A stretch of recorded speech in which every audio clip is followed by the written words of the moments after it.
अब बता मैं कोई चल मत काम कर ये तो जाने खाई से ना कुछ गायब जो फंडा बोलने के बाद फिर दिमाग की करूंगा देखो नाम को खराब सुनी अब ये नहीं करता ना भूल हां पैसा ना दिए जे हमरा भी दिमाग ही नहीं खे हो गेल होई काम लागो त तो काम बुला तो हुई गेला कहां से इतना पैसा होई छोड़ दी हां तुम्हारी पैसा बा कहां से ले लू मन नहीं अनु कैसे तू घर से भर तू कब ए बाबू हां अरे पैसा ही कहां से ले लिया हो पैसा हां कैसा पैसा रे अरे कुछ पैसा ही कुछ मार को है 100 का नोट 50 का नोट को ले ले बिया दादा कहां से ले लू हो तो रहुआ ना देम तो हमरा पैसा ना मिली का ही दादा कहां से पैसा ले लिया तू दे ला बाबू हां है तू दे ला पैसा पैसा कहां से ले रे कहां से ले लियो पैसा बताई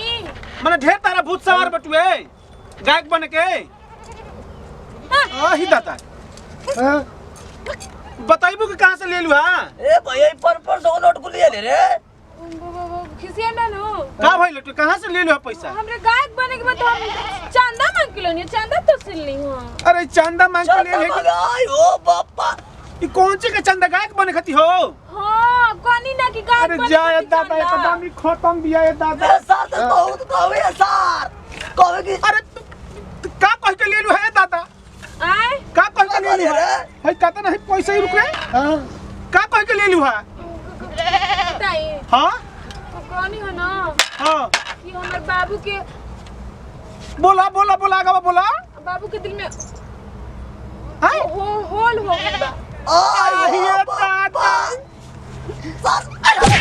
सार तोरे चलते होल कर दिया अरे तो हम का जानते नहीं अरे बता भाई तू घर से तू बाहर कैसे निकल गेलू है दादा आई ओ बापा के देख ले तारा बुद्धि नहीं खे ए सब बात ना सके और लड़कियां कितना पड़ी है या ये दादा एकदम तू खत्म मोर बाबूजी के दिल में होल भइल बा हम 3000 खती को 6000 रुपया हो गई बा बताओ गायक बने खातिर जरा मसले पिया आई तारा बुद्धि नहीं के दिमाग में कि मैंने घर के इज्जत का जाई आई गाना गाए के बा देखो तेरा अभी गाना गाओ कभी बात बतिया होती है बाबू अरे बहनी हाय तो क्या हमारा दिल होल करके मिला ना ये दादा काहे बता रहा मोटका दादा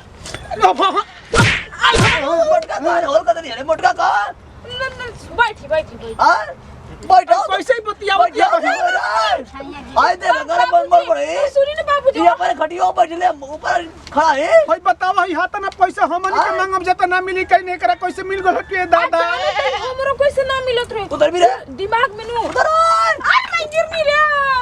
अरे ताई हम तहरा एकदम बुद्धि नहीं खजलू कि नहीं बतिया आई तोरे भी आवा कब तोरे भी आवा का साथ भी आवा लगे मांग करते भाई बताओ ही हमर गवाना में के जोन मिले रहत को मछियो ले चल गरल हो माने तहर का चाहत रु घरवा की इज्जत माने डुबावल चाहत रु तू ना जी हम मांगत रही नु हां तो हमरा ना कोई देवत रे तो फिर हमर दिमाग में एगो आईडिया आइलो कि को दिन बाबू के दिल में हमरा होल हो गेल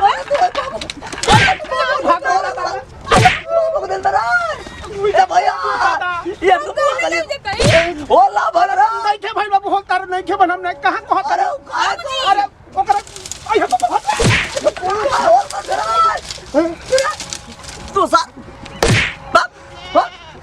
क्या हो रहा है निकल घर में से भाग रहा है सार हमारे दिल में होल भरा बताओ तू कहीं कैसे कोई मोरे करे जब होल हो जा सार मोटका भैंसवा अरे मियां ओकरी करे जब होल हो जाओ कोई पिलवा मर जा सो मार के उलट जो हां देखा हो हमारी करे जब होल का गए हम ना जाने की बताओ बाबू गायक बन खातिर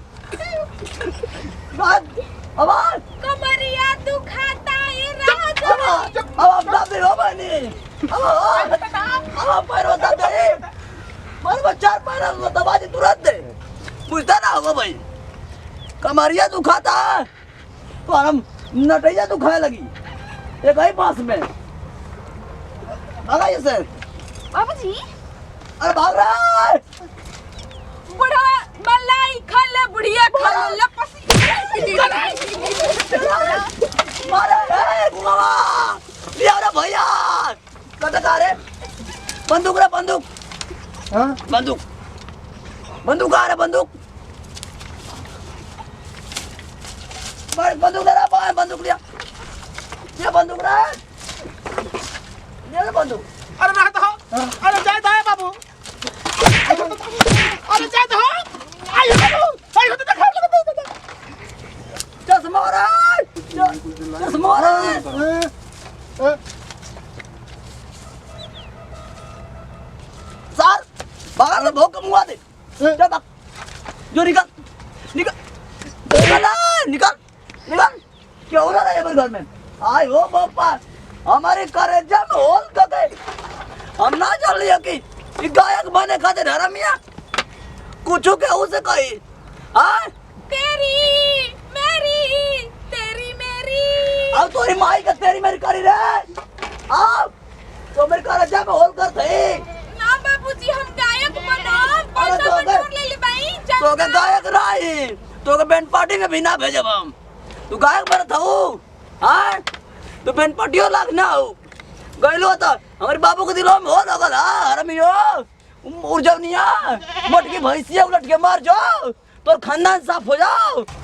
प्रणाम करते हैं भैया गोड़ छो गोड़ हम आप लोग का छोटका लड़का छोटका बेटा बबलू बवाली जैसे प्यार दुलार से बात है हमने के पूरा टीम पे बने वैसे ही हमेशा किरण म्यूजिक और अंशराज पे बने रहे भैया कहीं से कि हर रोज एक पे नया नया वीडियो हमेशा अपलोड होत रही तब देखबे कहीं है कि हमार मेहरारू के मन बटुए गायक बने खाती या हम बनी तो जौन बात उनकी गायक नहीं बने दिहल चाहते से कि गाँव समाज के लोग का कही कि देखा अपना मेहरारू के गायक बनाओ तब ब्यास बनाओ तो जाई कैसन कैसन समाज में घूमिए कैसन व्यवहार सीखी तो हम ना चाहब कि भैया ऐसा गलत दिमाग में अपना कबहू बात सोचब जैसे कि जरा जौन चीज़ में मन लगता ओकरा में ओकरा के हेल्प करे के चाहिए यानी कि मदद करे के चाहिए कि हाँ भाई जो करे जौन काम में मन लगता वो आदमी के अगर तू सहयोग करब तो ढेर आगे तक ले जाई ई ना कि केहू के मन बटुए कुदारी कोड़े के तो ओकरा कहब कि चल जा पढ़ाई करे खातिर तो ऐसा बात ना हो सकल भैया तो हम यही खातिर वीडियो बनेनी यही संदेश खातिर वीडियो बनेनी है कि ताकि जरा जौन करे के मर्जी बटू ओकरा के हमेशा छूट देवे के चाहिए ई ना कि ओकरा के बंधा करके रखे चाहिए ई भी हमारे बाबूजी डेरा गिल हन अच्छा हम भी डेरा गेनी है आकि काज न जो चाहिए कोनो समाज में गीत उत गावे खातिर गौनई गावे खातिर तो